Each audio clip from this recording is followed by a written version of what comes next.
contemplating time.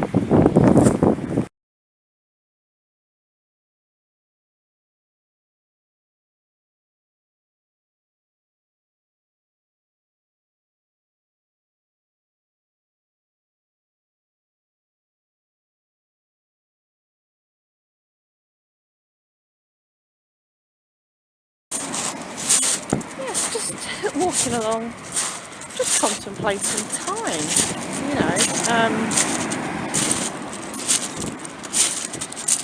I don't know why, really. I suppose I was walking along. I was thinking about a poem that I had written, talking about stones, pebbles, partitioning, and as humans we tend to partition into units of things, units of time, measuring things. And I just started thinking about the waves crashing against the beach.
Sit down. Just thinking about the waves crashing against the shore, and moving in, moving out, and the rhythms of life, really, and how we record these measurements of time. And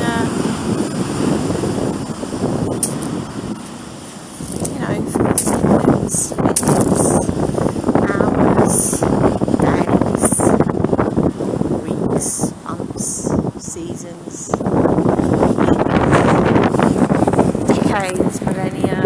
We partition it all off into little segments and measure it, and have concepts of these little units of time.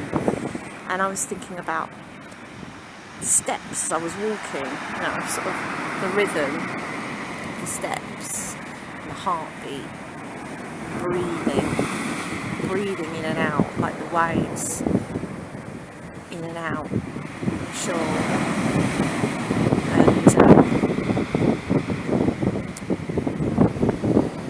And how we worry about time, don't we? And I do. Because my job is very time specific, time oriented. It's broken down into little bits, calls that we have to make to clients. 15 minutes, half an hour, 45 minutes, an hour. And then we have to break that down again then, make sure we've got 5 minutes to write our notes. And then we've got our daily activities we have have to make time for cooking our dinners, and we break days down into little units of sleep and activities and time. It just flows, and I've noticed as I'm getting older just how quickly it's going. It's going so quickly, time. I feel like it's actually going quicker. And they say, obviously, as you get older, your perception of time changes. I mean, time is not really a physical thing, is it? It's just a concept that we, as human beings, measure. But here it is, we see it as this thing that just ticks on by, tick, tick, tick, tick, tick. There's a bit more time going by. The sun rises and sets. You sleep and wake and get on with your day and do your jobs and whatever, and I just feel like, what is it actually? I'm going to come back to that. So my video today is about time. Look at this wonderful piece of driftwood that I found on the beach. Hang on, I'm going to turn the camera around. And this wonderful piece of driftwood. I'm going to make something with that. And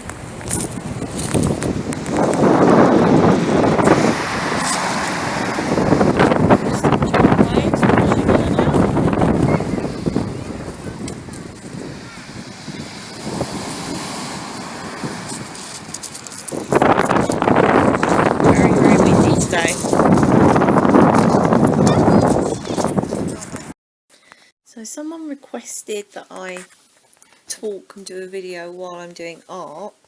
Well, not quite sure how to do that with a cheap old phone.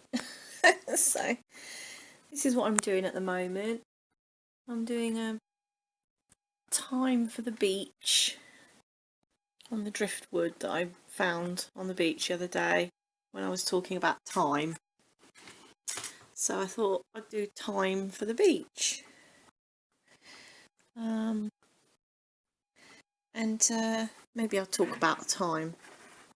Not really sure what I can talk about. I'll have a little think about it. And I'm going to try and do something else with this camera. I'm going to experiment. Yes, I'm not quite sure how I can talk, try and record on a phone and paint at the same time. Don't know if it's going to work, to be fair. But, oh well. Time. I don't know what to talk about. I mean, the concept of time always makes me think of time travel, because I'm obviously a really big science fiction fan, and the stories of time slips always fascinate me.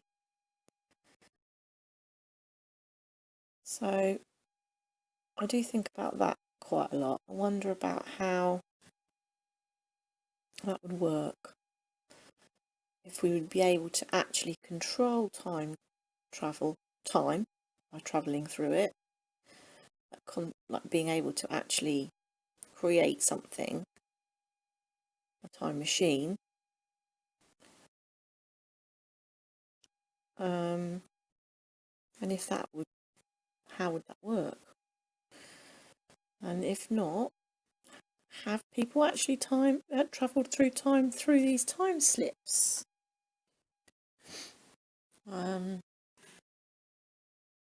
Is that as well? There's lots of stories about time slips. I've been seeing loads of them on the internet. One that fascinated me was when a pilot was flying over an airfield. It wasn't even the... Oh yeah, the airfield was there. It was right. It was the right airfield, but the planes were wrong. It hadn't been designed yet. The planes that he saw. That was one story I heard. Of course, there's the story of the man from Torred. That's the most famous one, isn't it? So a guy turns up at an airport. I can't remember if it's Tokyo or somewhere like that, and he basically goes through the passport and that, and they ask him, where he's come from or whatever, and he says Torred. And the guy's like, no such place, sort of thing. He looks in his passport, and he's got all these stamps from places that don't exist. And then he's got money as well. He's got credit cards and things that come from bank and place that don't exist. So yes, that was interesting. And then when they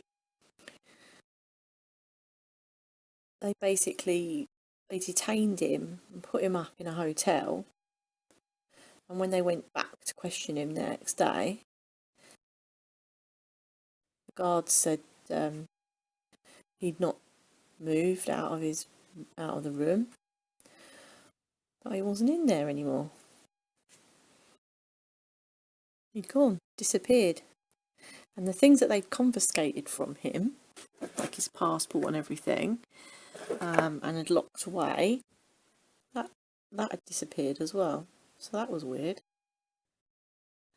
There was another story I heard about a guy that just turned up in the middle of a street, in the middle of I think it was in the 1920s.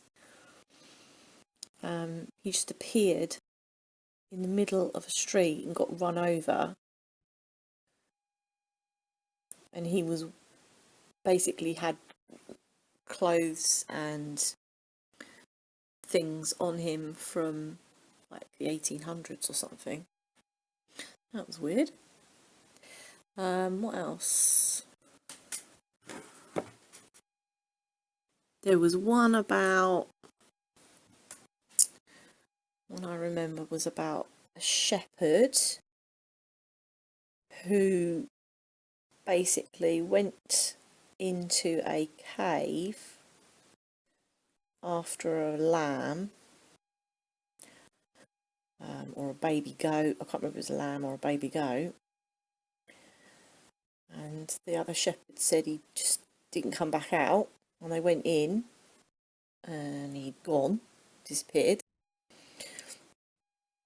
And then years later, he just sort of stumbled out of this cave with the lamb or the little goat, baby goat, that hadn't aged. And for him it had been minutes. So that was interesting.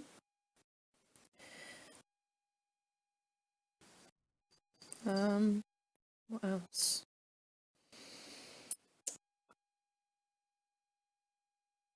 Oh, there was an interesting one about somebody who'd gone to the future, because often they'd just talk about going to the past, seeing things in the past.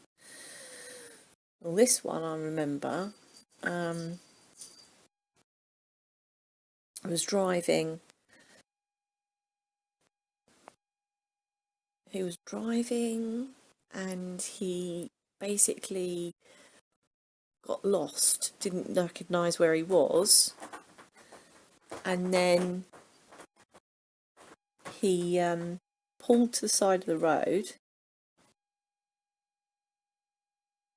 and run out of petrol, I think. So he got his petrol can and he went out to walk to go and find petrol, and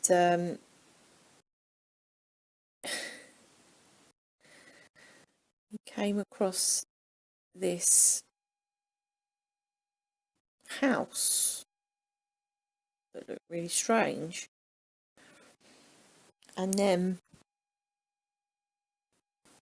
I can't remember what it was. Anyway, it looked really strange. Everything about it was strange. And then he apparently went back over the hill and he saw a strange city, like a futuristic kind of city. And then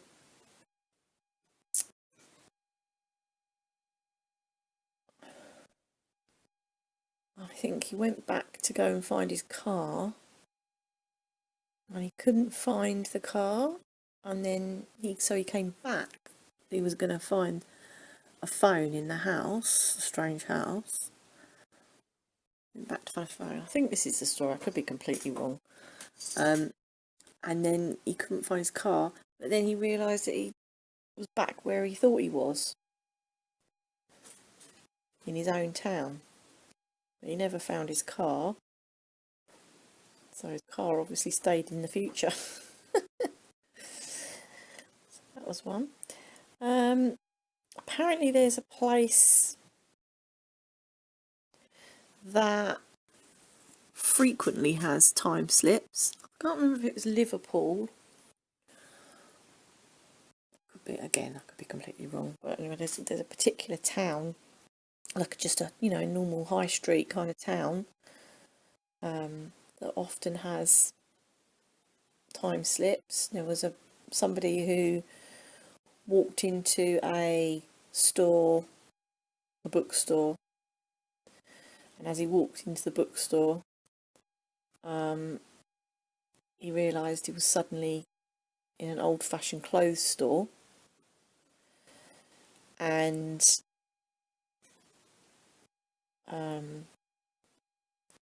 he realised that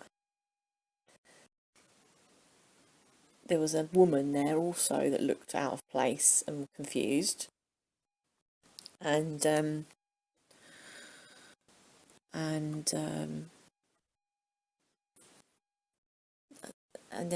they walked back out of the store and it went back to normal. And he said to her, "Did you see that?" And she was like, "Yes, thought it was in a clothes store."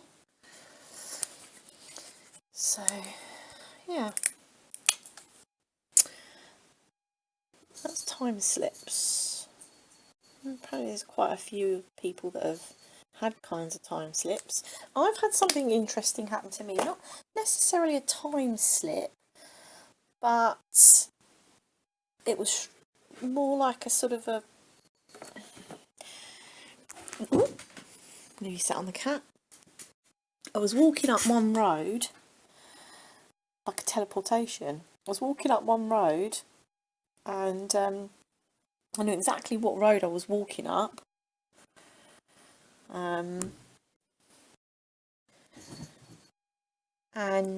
Because I walk that road all the time. I was a client I was going to.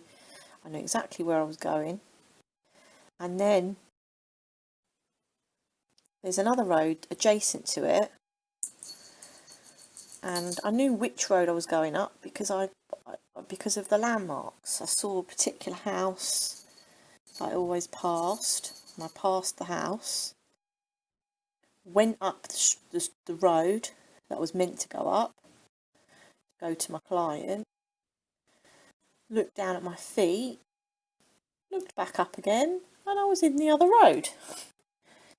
So there you go. It's not quite a time slip, that's more like a teleportation. But time and space, so I mean that actually happened, I sort of stood there and was like, what? Had to turn around and go back the other way. And people just say, oh, you went up the wrong road and you just didn't realise. Okay. I'm pretty sure I was in the other road. I'm pretty sure. Because I remember the landmarks that I went past. Anyway, so that's time slips and stuff like that. So time and space is very strange. It's not perhaps what we think it is. There could be, I mean, there's, I don't know. There's string theories, and there's all these different kinds of theories about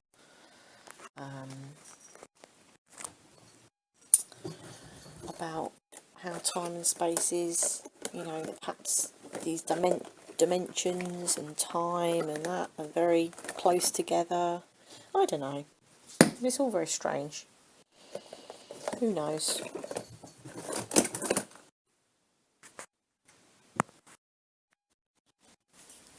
Yeah, so I'm fascinated with time, and I have written a science fiction story, novella. I'm not quite sure. It's long enough for a novel. I don't know how many pages and words are in it. I have written one about time travel, and I did start another one, and because it does absolutely fascinate me, time travel and time, and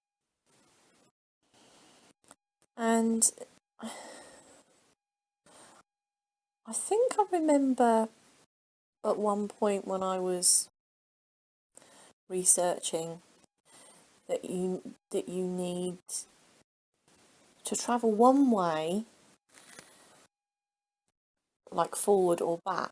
Like one needs gravity and one needs speed. So, and I think it is. Let me think.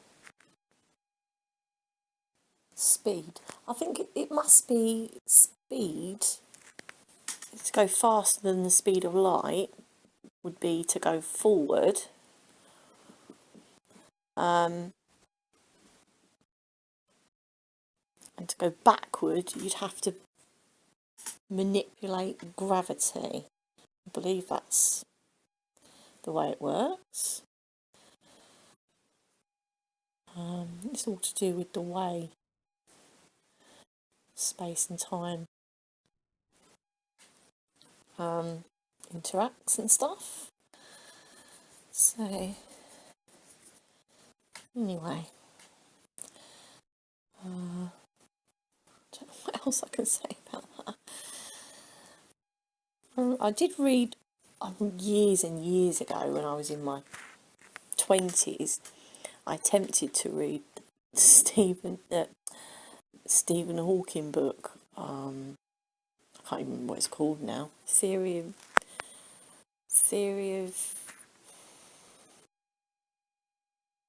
I can't even remember what it's called. He wrote this book, didn't he? It was supposed to be okay for normal people to read, like laymen. And the one thing I remembered about reading that was he was saying something about how if you believe in the Big Bang and that time started and then it goes forward and the universe is expanding, that it could possibly be a big crunch and that time could suddenly start going the other way. That was interesting. Not quite sure about that.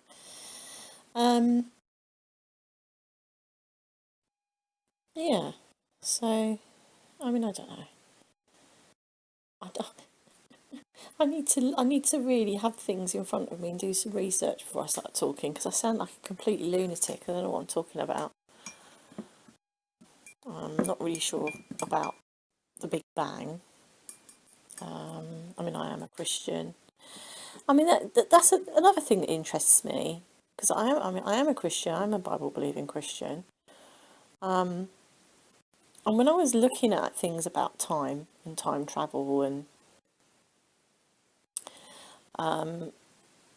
one thing that interested me was the time when Jesus was up on a mountain, and his disciples were with him, and apparently Moses, I think it's Moses and Elijah, I think, were suddenly there with him, like from the past. Like, they're dead, long dead, obviously, at this point, but they were suddenly with him, talking to him. So that was interesting. And I mean, I was thinking to myself, well, obviously God is outside of time, because God created time.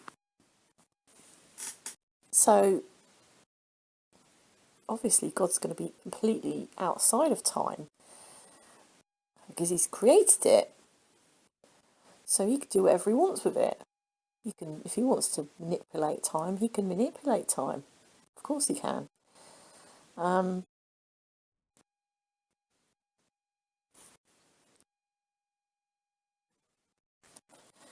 Yeah, I mean, if God wants to manipulate time and space and hop a few people back, forward, whatever, to talk to Jesus, why not?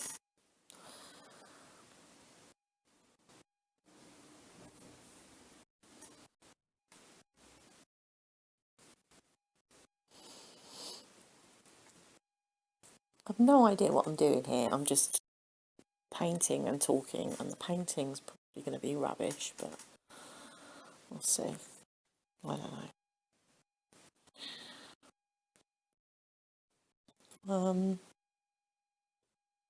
Time, travel, time and space. I don't know what else to talk about, so I think I'm going to leave it there for a minute. I'll show you this when I finish it. It's probably going to be rubbish, but if I think of any more to talk about with time and space, I will come back.